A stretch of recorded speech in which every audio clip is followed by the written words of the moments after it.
Рәхим сезгә, дуслар. Хәзер мин сезгә изге язмадан бер киная тыңлап, рухи насихат алырга тәкъдим итәм. Бу кинаядә сөйләнелгәннәр турында мин күп кенә уйландым һәм алган насихатларымны сезнең белән дә уртаклашасым килә, хөрмәтле дусларым. Маттай Инҗиленең 20-нче бүлегеннән.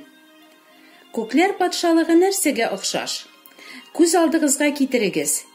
Иртән иртүк хуҗа үзенең йөзем бакчасына эшчеләр ялларга барган. Ялчылар белән көненә 1 динардан килешкәч, ул аларны йөзем бакчасына җибәргән. Иртәнге сәгать 9-да өеннән чыгып, базар мәйданына килгәч, ул анда эшсез торган башка кешеләрне күреп әйткән: "Сез дә йөзем бакчасына барыгыз, мин сезгә тиешенчә түләрмен." Алар киткәннәр. Ә хуҗа 12 сәгатьтә дә, көндезге сәгать 3-тә дә шулай ук эшләгән. Сәгать 5-ләр тирәсендә хуҗа тагын чыгып, басып торган кешеләрне күреп әйткән: "Сез нигә монда көне буе эшсез торасыз?" дип. "Безне беркем дә ялламады", дип җавап кайтарганнар алар. Ул аларга: "Сез дә йөзем бакчасына барыгыз", дип әйткән. Кич җиткәч, хуҗа идарәчесенә эшчеләрне чакырып, аларга түлә. Соңгы ялланганнарыннан башлап, беренчеләре белән тәмамла дигән. Кичке 5-тә ялланганнар килеп, һәрберсе 1 динар акча алган. Шуңа карап, беренчеләре күбрәк алырбыз дип уйлаганнар. Әмма алар да 1 динар акча алганнар. Ә алгач, хуҗага зарлана башлаганнар. Бу соң килгәннәре бары тик 1 сәгать эшләделәр. Ә син аларны безнең белән тиңләдең. Без бит бу көннең авырлыгын һәм эсселеген кичердек. Әмма ул аларның берсенә җавап биргән: "Дустым, мин сиңа карата гаделсезлек эшләмәдем. Син минем белән 1 динарга килештең түгелме соң? Үзеңә тиешлесен ал да кит. Ә мин бу соңгысына да сиңа биргән хәтле бирәсем килә. Үземнең акчам белән үзем теләгәнчә эшләргә минем хокукым юкмыни? Әллә син минем юмартлыгымнан көнләшәсеңме?" Шулай, соңгылар беренче булырлар, ә беренчеләр исә соңгы булырлар, диде Гайса. Әйдәгез, хәзер бергәләп фикер йөртик, уйланыйк. Эш сәгатьләре беткәч, хуҗа идарәчесенә соңгы ялланганнарыннан башлап түләргә кушкан. Соң гына килеп, 1 генә сәгать эшләгән кешеләр дә 1 динар алганнар. Эсседә тырышып, тир түгеп, арып, көне буе эшләгәннәр дә шул ук хакны, ягъни 1 көнлек эш хакы алганнар. Үзләрен соңгылар белән чагыштырып, беренчеләр күбрәк алырбыз дип өметләнгәннәр. Ләкин хуҗа барысына да 1 тигез түләгән. "Без алар кебек түгел, без эшчәнрәк, без яхшырак, без алдынгы, без көннең авырлыгын, эсселеген күтәрдек, без мактауга һәм күбрәк түләүгә лаек. Безне соңгылар белән тиңләү дөрес түгел, бу гаделсезлек." Беренчеләр мөгаен шулай уйлаганнардыр.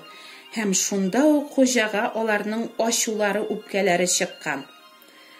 Эшләгән чагыгызда яки пенсияләрегезне чагыштырып, сезнең белән дә шулай булганы булмадымы? Мәсәлән, сезгә тиешле премияны теге, әле 1 генә ай эшләгән хатынга язганнар.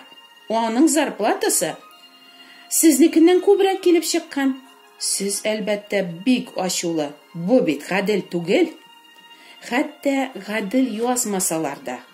Барыбызны да күреп торучы моңа юл куйган икән. Димәк, бу аңардан, хуҗадан. Хуҗа шулай түләргә теләгән. "Син безне шул азакылар белән тиңләдең", дип үпкәлиләр беренчеләр.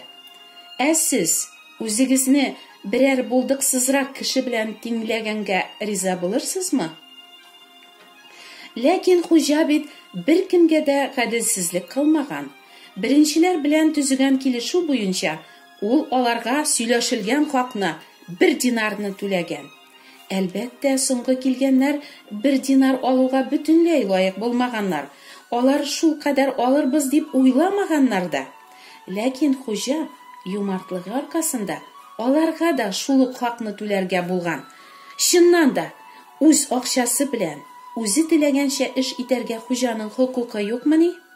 Ләкин беренчеләр рәнҗир урыннары булмаса да, хуҗага рәнҗигәннәр. Үзләрен гаделрәк, дөресрәк санаганнар. Хуҗадан зарланганнар, аны гаделсезлектә гаепләгәннәр, хөкем иткәннәр. Бу гынахларны аларда хуҗа тудырганмы? Юк, хуҗа да, соңгылар да тудырмаганнар беренчеләрнең йөрәгендәге ачу, үпкә, зарлану, гаепләү һәм хөкем итүләрне. Чөнки гынахны һәр вакыт һәр кешенең үз йөрәге тудыра ди Алла сүзләре. Үзләрен соңгылар белән чагыштырып, күбрәк алырга лаеклы санаулары, үзләрен өстенрәк куюлары, ягъни тәкәбберлекләре аларда шундый гынахлы тойгылар тудырган. Соңгыларга да 1 динар түләп, хуҗа бу тәкәбберлек күренсен өчен шарт кына тудырган. Аңлыйсызмы? Нигә хуҗа аларның тәкәбберлекләре күренсен өчен шарт тудырган? Әйе, аларның нинди түбән җанлы, ачы көнчелек белән тулы, явыз һәм тәкәббер кешеләр икәнлекләрен аларның үзләренә ачып күрсәтер өчен, аларның гынахларын фаш итәр өчен. Ләкин бик күпләр фаш итүләрне бөтенләй аңламыйлар да. Җитмәсә, фаш иткән кешегә каршы аларның тагын да күбрәк ачулары гына чыга. Сездә туамы кайчакта рәнҗү, үпкә, гаепләү, зарлану, канәгатьсезлек, үртәлү кебек тойгылар? Әгәр ихлас булсагыз, сез минем кебек үк әйе дип җавап бирерсез. Чөнки мондый тойгылар һәр кешегә хас. Безнең йөрәкләр гомер буена мондый гынахлар белән шыгрым тулган. Кеше йөрәге үтә бозык, аның төзәләсе юк дип укыйбыз Алла сүзләрендә.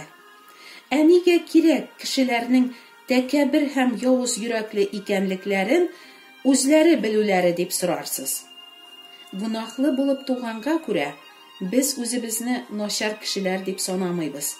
Киресенчә, һәркем үзен яхшы күңелле, шәфкатьле, изгелекле кешегә исәпли. Әйе, бәлки кемнәрдер күбрәк изгелекләрдә кыладыр.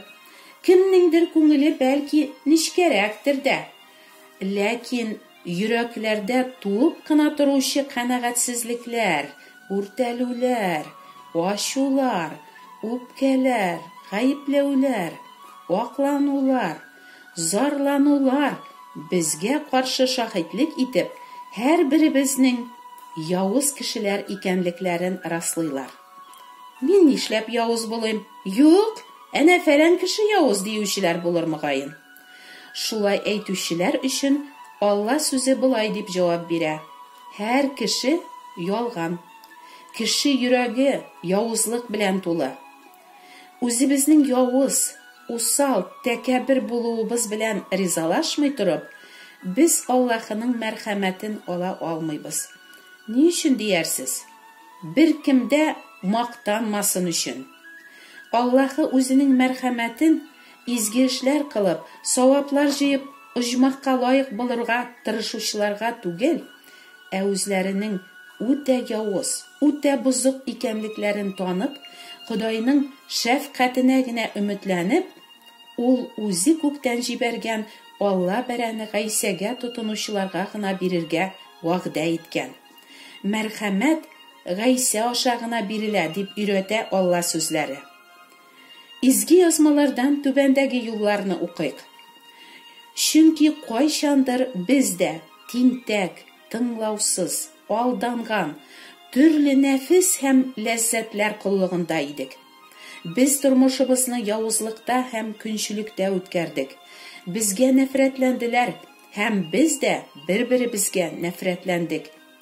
Әмма коткаручыбыз Аллаһы үзенең игелеклелеген һәм кешеләргә карата мәхәббәтен күрсәткәндә, безне кылган тәкъва эшләребез аркасында түгел, бәлки үзенең шәфкате буенча, изге рух белән яңадан тудыру ва яңарту аркылы үзенең юып чистарту гамәле аша коткарды. Без аның мәрхәмәте белән акланып, үзебез өмет иткән мәңгелек тормышка ия булу өчен, ул бу рухны коткаручыбыз Гайса Мәсих аша безгә мул итеп яудырды. Ходай насыйп итсә, бу кинаядә язылган хуҗа һәм ялчылар турында фикерләшүләрне киләсе тапшыруда дәвам итәрбез. Сезгә һәм якыннарыгызга Аллаһының мәрхәмәте булсын. Амин.